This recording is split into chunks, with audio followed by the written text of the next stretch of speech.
Pernah nggak sih kalian bayangin kota tua Jakarta jadi latar kejar-kejaran antara makhluk misterius dan ondel-ondel?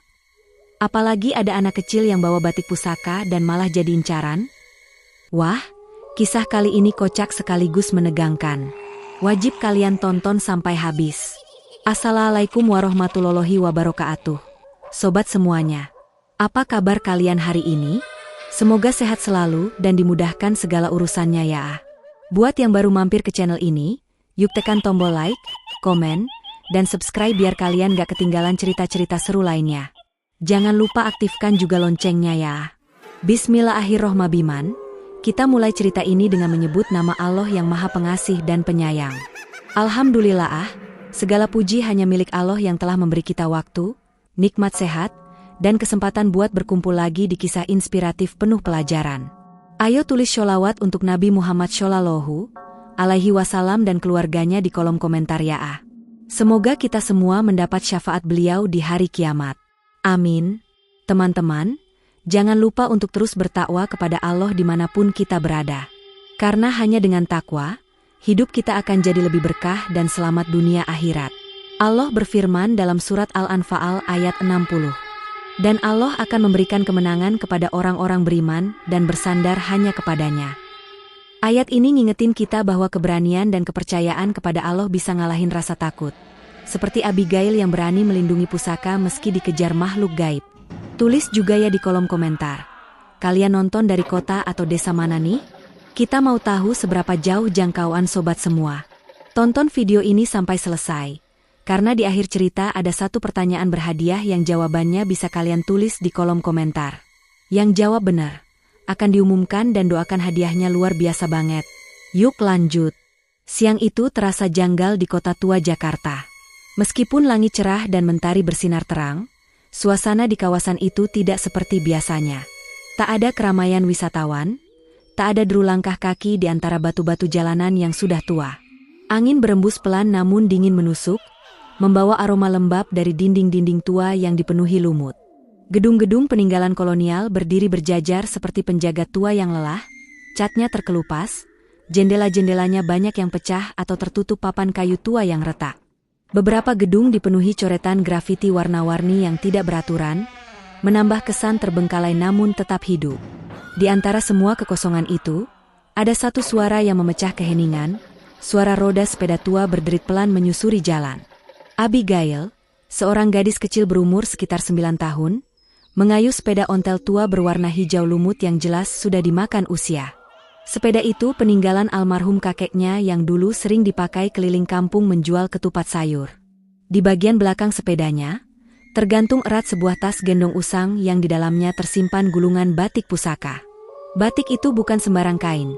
Itu adalah warisan keluarganya yang konon disulam oleh nenek buyutnya dengan benang emas dan motif khusus yang hanya dibuat satu kali seumur hidup. Motif itu menggambarkan pohon kehidupan Betawi lengkap dengan burung cucak rowo dan garis melingkar seperti alur sungai Ciliwung. Kain itu kabarnya bisa memanggil penjaga spiritual tanah kelahiran jika berada dalam bahaya. Sambil mengayuh, Abigail terus menoleh ke belakang. Ia merasa ada yang mengikutinya. Bayangan besar selalu muncul di kejauhan setiap kali ia menoleh. Tapi begitu ia fokus ke depan, bayangan itu hilang. Udara semakin dingin, dan warna langit tiba-tiba berubah dari biru muda menjadi abu keunguan. Awan berkumpul perlahan, menutupi matahari walau jam tangan kecil di pergelangan Abigail menunjukkan pukul 12 siang lewat 5 menit. Saat ia melewati sebuah gang sempit di samping Museum Ban Indonesia, ia mendengar suara seperti desis. Tapi anehnya, desis itu bukan berasal dari ular atau binatang lain, melainkan seperti napas berat dari makhluk yang tidak terlihat. Dari sudut matanya, Abigail menangkap bayangan besar seperti kabut tebal berwarna hitam pekat yang melayang rendah di belakangnya. Rasa takut menyusup ke dadanya. Namun, Abigail bukan anak penakut. Ia dikenal sebagai anak pemberani di sekolahnya. Tapi kali ini, rasa takut itu nyata. Ia mempercepat kayuhannya, mencoba keluar dari gang sempit itu, hingga sampai di jalan utama kota tua. Namun, tak ada orang. Benar-benar kosong. Bahkan tukang bajai yang biasanya parkir dekat gerbang museum pun tak ada. Lampu jalan yang biasanya hanya menyala saat malam, kini berkedip-kedip seperti hidup sendiri. Suasana jadi lebih aneh lagi. Seekor kucing oranye yang biasanya tidur di pojokan warung kopi tua, kini melesat lari seakan ada bahaya besar. Di atas langit yang berubah gelap, muncul sosok kabut hitam pekat yang membentuk sayap besar. Terlalu besar untuk ukuran burung, terlalu kabur untuk dibilang manusia. Makhluk itu tampak seperti gabungan antara kabut, asap, dan bulu hitam yang bergerak membentuk siluet menyeramkan. Ia tidak mengepakkan sayap seperti burung biasa, namun melayang perlahan seperti kabut yang hidup. Abigail menggigil saat merasakan makhluk itu makin dekat. Ia tidak tahu dari mana asalnya, tapi perasaannya mengatakan bahwa makhluk itu mengejar batik pusaka di punggungnya, bukan dirinya secara pribadi. Kain itu tampaknya punya nilai spiritual yang sangat kuat. Jantungnya berdegup makin cepat. Ia berusaha tetap mengayuh, tapi sepedanya mulai oleng karena jalan berbatu. Tangannya gemetar, dan nafasnya mulai tersengal. Dalam kondisi panik, ia sempat berdoa dalam hati, "Ya Allah, lindungi aku, lindungi warisan nenekku." Tangannya memeluk erat tas punggung tempat batik itu berada, seolah takut batik itu dicuri oleh makhluk gaib tersebut. Ia tak sadar bahwa dari kejauhan, dua pasang mata besar sedang memperhatikannya dari balik reruntuhan toko roti tua di ujung jalan. Sepasang mata itu bukan mata biasa. Satu berwarna hijau menyala dan satu lagi biru toska, dengan pupil membulat besar seperti lampu lentera malam. Ya, itu adalah ondel-ondel. Tapi bukan ondel-ondel biasa yang kalian lihat di karnaval atau di jalanan ibu kota. Ini adalah ondel-ondel hidup. Sosok besar dengan wajah merah dan biru, mengenakan pakaian khas Betawi lengkap dengan hiasan kepala dari ijuk dan kertas warna-warni. Mereka tampak hidup, bukan boneka. Keduanya mengintip Abigail dari kejauhan, dan setelah saling memandang sejenak, mereka pun bergerak. Langkah kaki mereka berat namun teratur, menimbulkan suara dentum lembut setiap kaki mereka menginjak batu jalan tua. Makhluk kabut yang mengejar Abigail makin mendekat. Sayapnya mulai menutup langit di atas gadis kecil itu. Abigail merasa hawa di sekelilingnya semakin dingin, bahkan daun-daun pohon terembesi di tepi jalan ikut menguning dan jatuh tanpa angin. Semua seperti membeku dalam waktu. Tapi sebelum makhluk itu sempat menyentuh Abigail, terdengar suara berat seperti genderang dipukul keras. Dum, dum, dum. Suara itu membuat makhluk kabut terhenti sejenak. Abigail pun berhenti mengayuh dan menoleh ke arah suara.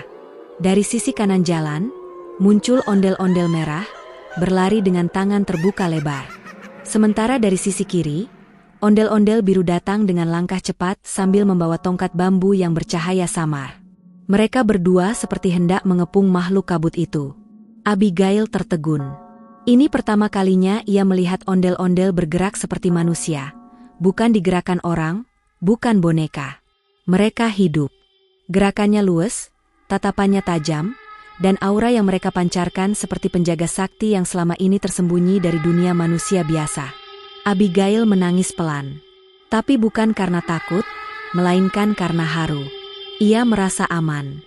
Seakan-akan kedua ondel-ondel itu adalah utusan dari masa lalu, penjaga tanah kelahirannya yang datang untuk menyelamatkan pusaka yang ia bawa. Makhluk kabut itu memekik tinggi, lalu bergerak mundur perlahan, menyadari bahwa ia kini bukan lagi pemburu satu-satunya di tempat itu.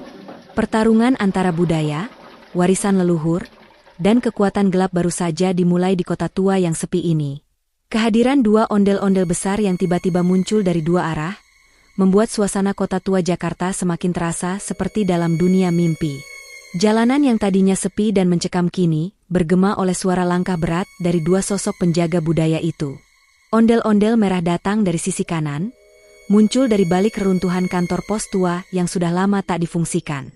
Wajahnya tegas, ekspresi matanya tajam, dan gerak tubuhnya mantap seolah sudah memahami situasi yang genting.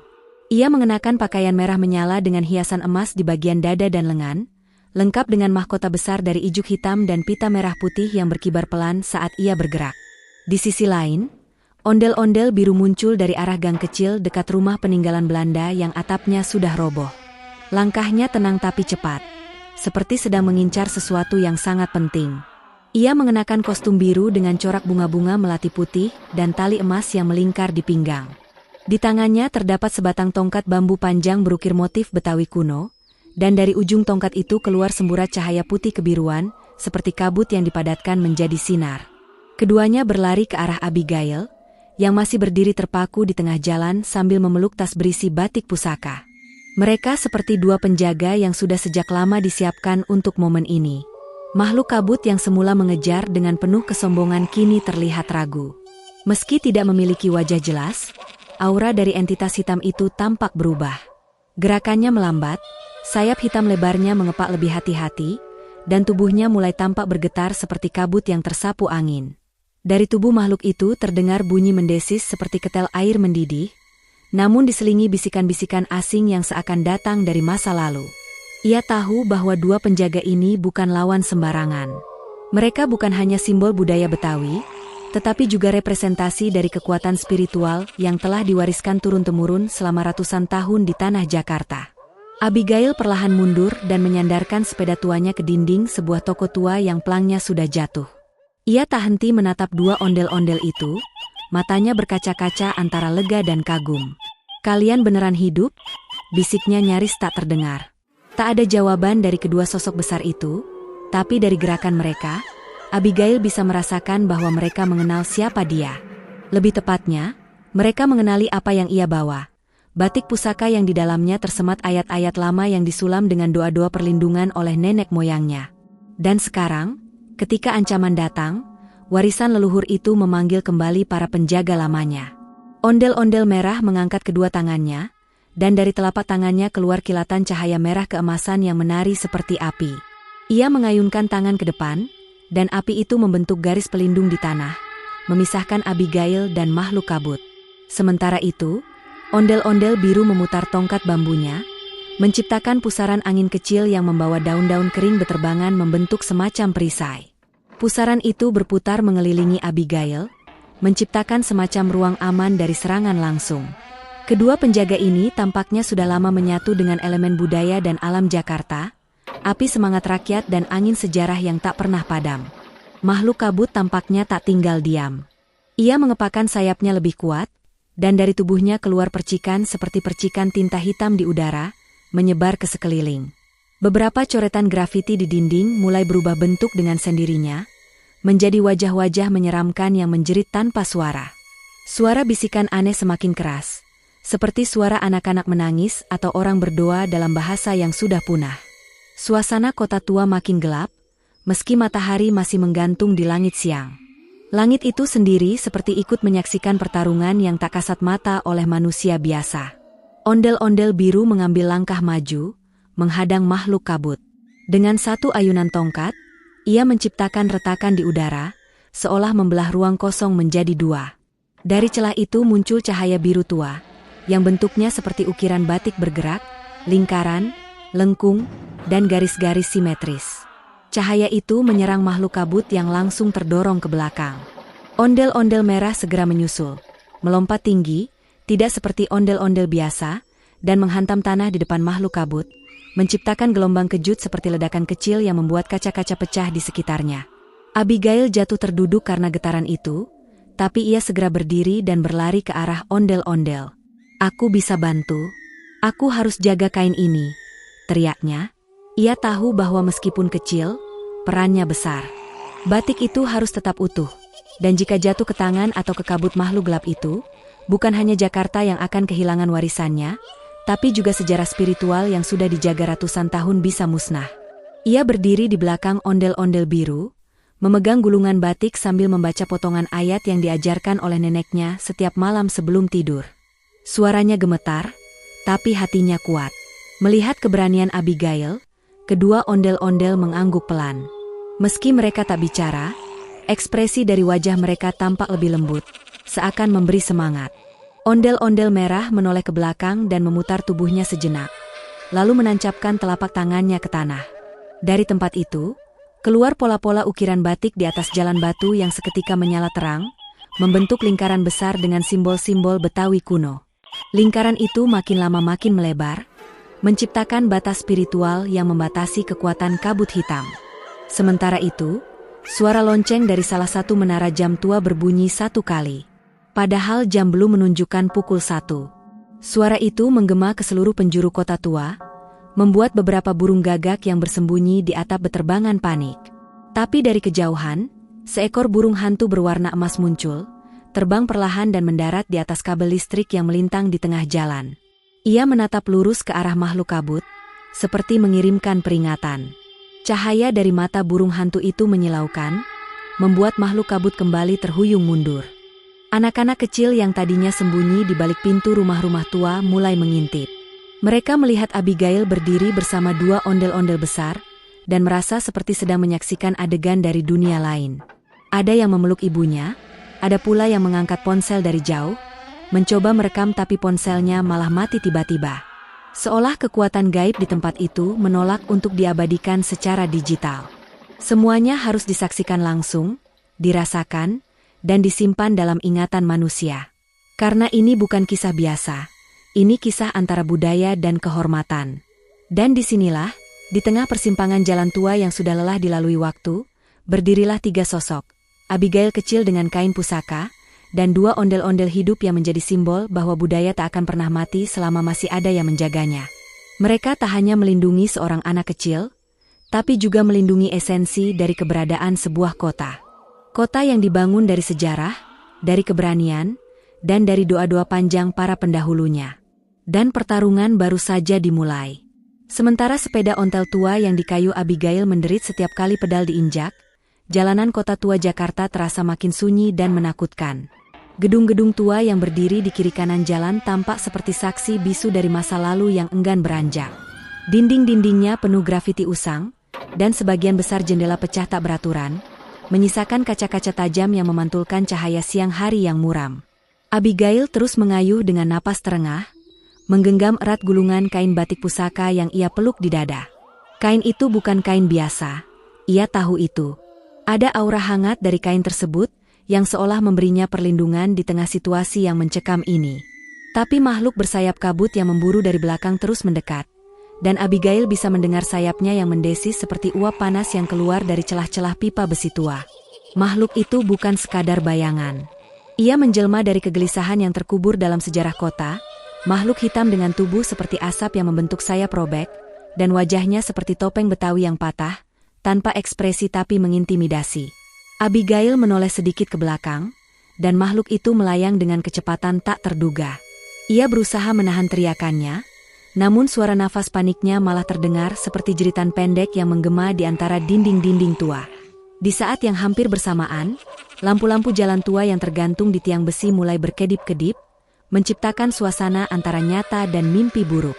Sekejap, semua lampu padam, lalu menyala lagi, seolah memberikan sinyal Morse yang tak bisa dimengerti.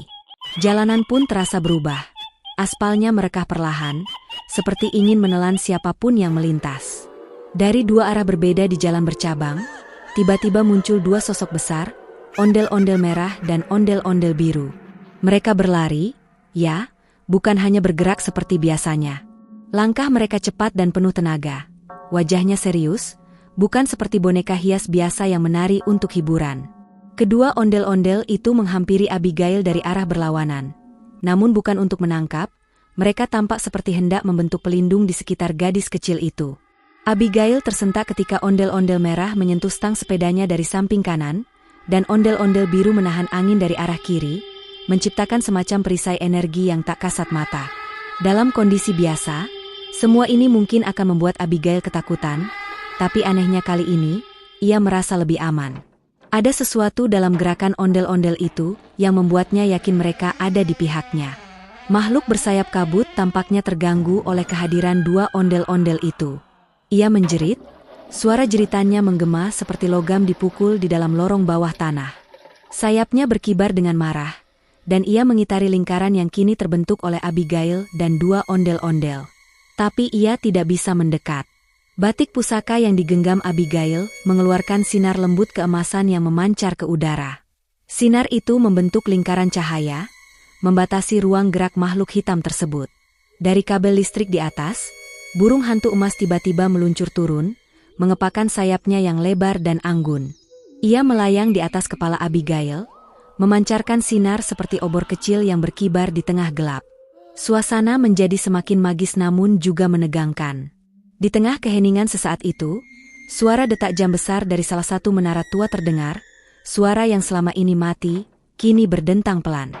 Abigail, Dalam kepanikan yang mulai berubah menjadi keyakinan, menggulung batik pusaka itu dengan perlahan sambil membaca doa pelan-pelan yang pernah diajarkan kakeknya. Sementara ondel-ondel bergerak membentuk formasi melingkar, jalanan tampak seperti berdenyut, lantai berbatu mengeluarkan cahaya samar yang membentuk pola khas Betawi, seperti motif pada batik itu sendiri. Kota yang selama ini tampak tua dan mati, kini menunjukkan bahwa ia sebenarnya hidup, menyimpan jiwa-jiwa lama yang siap bangkit untuk melindungi. Tiba-tiba dari balik lorong gelap, muncul cahaya biru yang berdenyut pelan, cahaya dari arah Museum Fathahillah. Seolah pintu rahasia terbuka, memanggil Abigail untuk mendekat. Tapi makhluk bersayap kabut tidak menyerah. Ia menerjang, menerobos cahaya batik pusaka, menyebabkan ledakan angin kuat yang membuat Abigail nyaris terjatuh dari sepeda. Untungnya, ondel-ondel merah dengan sigap menangkap tubuh Abigail dan mengangkatnya. Seolah ia bukan boneka besar biasa, melainkan penjaga yang hidup. Ondel-ondel biru bergerak maju, menghadang makhluk kabut dengan tubuhnya sendiri. Benturan antara kabut dan kekuatan budaya itu memunculkan percikan cahaya seperti kembang api hitam dan emas. Di atas mereka, burung hantu emas melayang-layang, mengeluarkan suara keras yang memecah keheningan. Suara seperti mantra kuno yang memanggil roh penjaga kota. Dari atap gedung-gedung tua, bayangan-bayangan muncul, bukan bayangan jahat, tetapi seperti sosok leluhur Betawi yang ikut menjaga. Semua seperti menonton, seperti ikut menahan napas menunggu bagaimana kisah ini akan berakhir. Dan Abigail masih menggenggam batik pusaka itu, semakin erat, seolah tahu bahwa inilah kunci untuk mengakhiri semuanya. Tapi waktunya belum tiba. Ia harus bertahan, harus percaya bahwa Jakarta tidak pernah sendiri, bahwa warisan budaya bukan hanya kenangan, tapi pelindung sejati dari yang tak terlihat. Langkah demi langkah, suasana berubah semakin tegang. Abigail, yang sebelumnya sudah memegang buku tua bersampul kulit, kini mulai membuka halaman-halaman dalam buku itu satu persatu dengan hati-hati. Jemarinya menyentuh tulisan tangan kuno yang tampak seperti aksara Arab dan Betawi kuno yang sudah bercampur, seolah menjadi bahasa rahasia antara dua dunia. Di sekeliling lingkaran batu, dedaunan mulai bergetar walau angin tak berhembus kencang. Suara desis halus terdengar dari sela-sela pepohonan raksasa yang menaungi tempat itu. Seperti ada bisikan, entah dari roh leluhur atau dari alam itu sendiri, yang menyuarakan irama doa yang pelan tapi menusuk hati. Sementara itu, kedua ondel-ondel merah dan biru perlahan mulai menari dengan gerakan teratur mengelilingi Abigail. Langkah mereka tidak cepat, justru sangat anggun, seolah mengikuti irama tak terdengar dari zaman dulu. Gerakan kepala, tangan, dan tubuh mereka seakan menggambarkan kisah perjuangan orang-orang Betawi menjaga tanah kelahirannya dari berbagai bentuk penjajahan. Abigail tidak berhenti membacakan mantranya, tapi kini suaranya mulai bergema, bukan hanya di udara, tapi juga terasa bergetar di tanah tempat dia berpijak. Buku tua itu pun mengeluarkan cahaya kemerahan keemasan, dan dari sela halaman-halamannya muncul kilatan kecil seperti percikan bintang. Tiba-tiba, sebuah dentuman cahaya datang dari dalam tanah di bawah lingkaran batu. Cahaya itu bukan sembarangan, melainkan seperti pintu yang terbuka ke dunia lain. Lubang itu tidak berbentuk jurang atau lorong gelap, melainkan sebuah pancaran vertikal cahaya berwarna biru kehijauan yang menjulang ke langit, menembus daun-daun besar dan membelah kabut yang menyelimuti hutan. Di dalam cahaya itu, tampak siluet-siluet bayangan, berupa manusia berpakaian adat Betawi tempo dulu, berjalan dengan tenang. Sebagian membawa tombak, sebagian membawa kitab, dan sebagian lagi memegang rebana.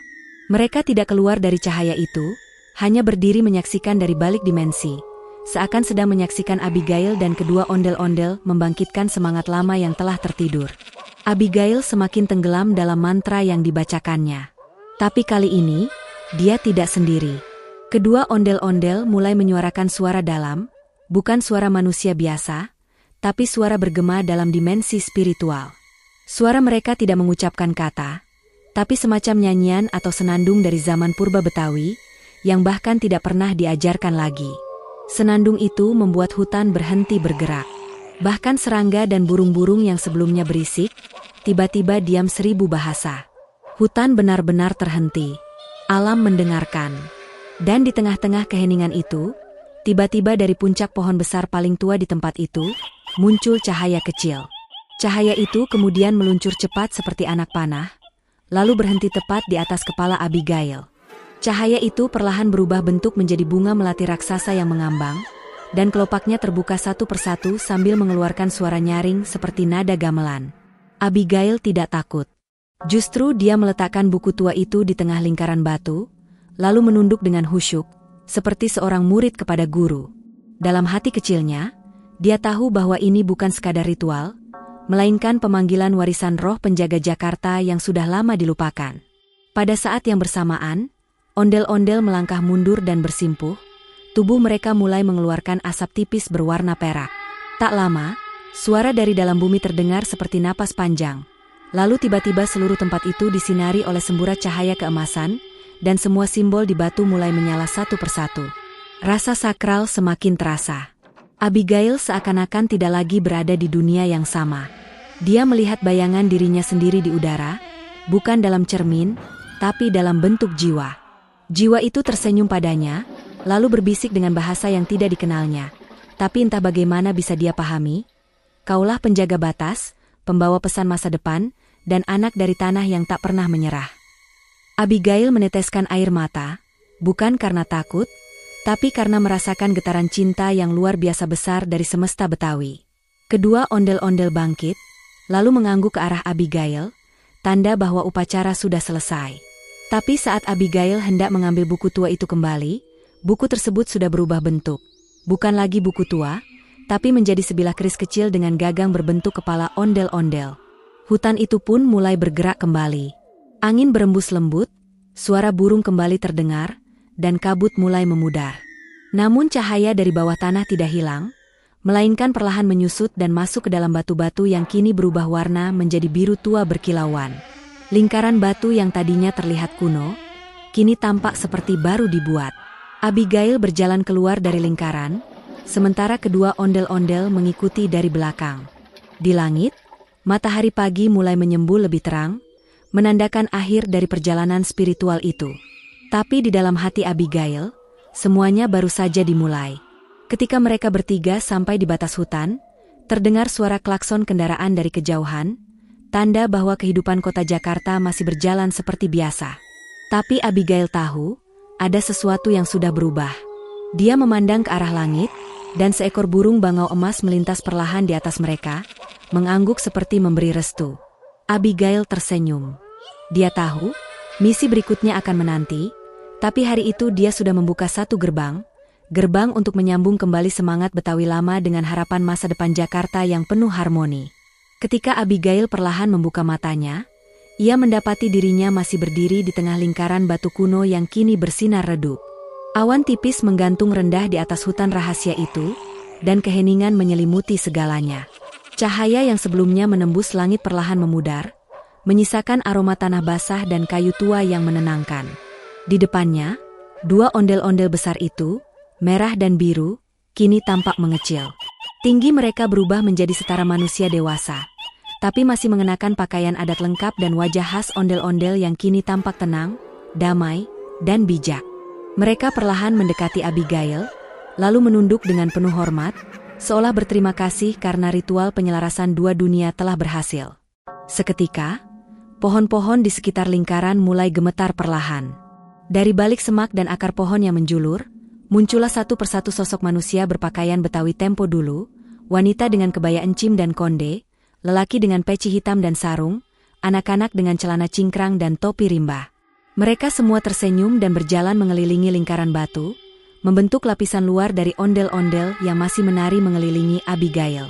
Para roh penjaga kota itu kini menampakkan diri dalam wujud cahaya yang berdenyut lembut, menyatu dengan gerakan tari, menciptakan suasana sakral yang begitu mengharukan.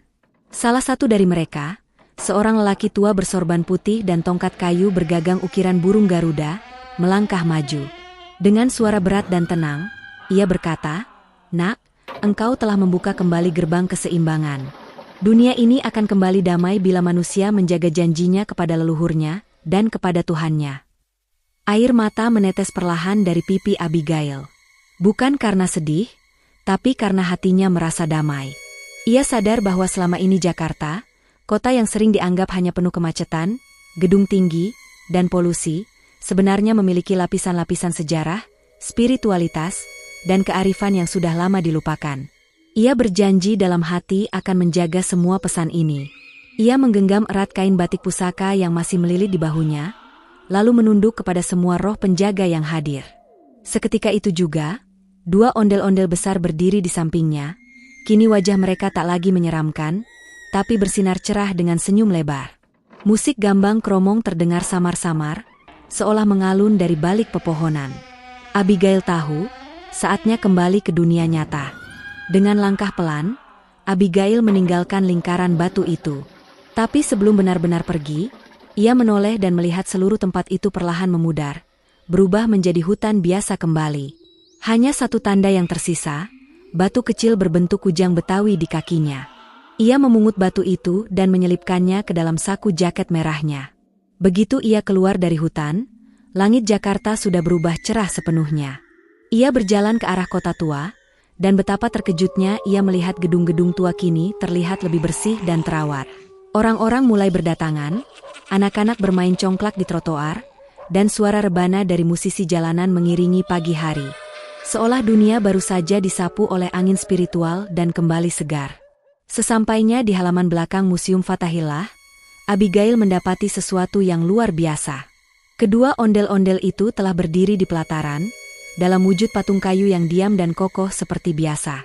Tapi ada satu perbedaan kecil. Senyuman di wajah patung itu lebih lembut dari sebelumnya. Anak-anak kecil berdatangan untuk melihat dan berfoto. Di dekat patung, sebuah plakat kecil bertuliskan, "Terima kasih, Abigail, penjaga harmoni." Tak banyak orang yang paham arti tulisan itu, tapi bagi Abigail, itu adalah pesan bahwa semua yang ia alami bukan sekadar mimpi. Ia duduk di bangku museum, sambil membuka buku tua bersampul kulit yang masih ia genggam. Di halaman terakhir buku itu, tertulis sebuah ayat dalam aksara Arab dan terjemahannya. Sesungguhnya Allah tidak akan mengubah keadaan suatu kaum, hingga mereka mengubah keadaan yang ada pada diri mereka sendiri. Quran Surat Ar-Ra'd 11. Abigail tersenyum. Petualangannya belum berakhir. Ia tahu, tugas menjaga keseimbangan antara warisan leluhur dan masa depan Jakarta kini ada di pundaknya. Alhamdulillah, terima kasih yang sudah menonton kisah ini sampai tuntas. Semoga selalu bersholawat kepada Nabiullah Muhammad Shallallahu alaihi wasallam. Jangan lupa untuk terus bertakwa kepada Allah Subhanahu wa Ta'ala. Karena dengan takwa kita akan diberikan jalan keluar dari segala kesulitan dan diberi rezeki dari arah yang tidak disangka-sangka.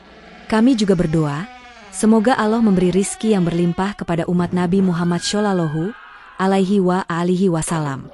Bagi yang berhasil menjawab pertanyaan berhadiah di deskripsi, insya Allah akan kami doakan agar bisa haji, umroh, dan ziarah ke makam Nabi setiap tahun. Amin ya Rabbal Alamin. Dan bagi yang salah pun tetap kami doakan agar selalu sehat, rezekinya berkah, dan keluarganya penuh keberkahan. Jangan lupa tuliskan judul apa lagi yang ingin kalian lihat tentang petualangan ondel-ondel di kolom komentar. Kami akan pilih dan jadikan video selanjutnya. Sampai jumpa di kisah berikutnya.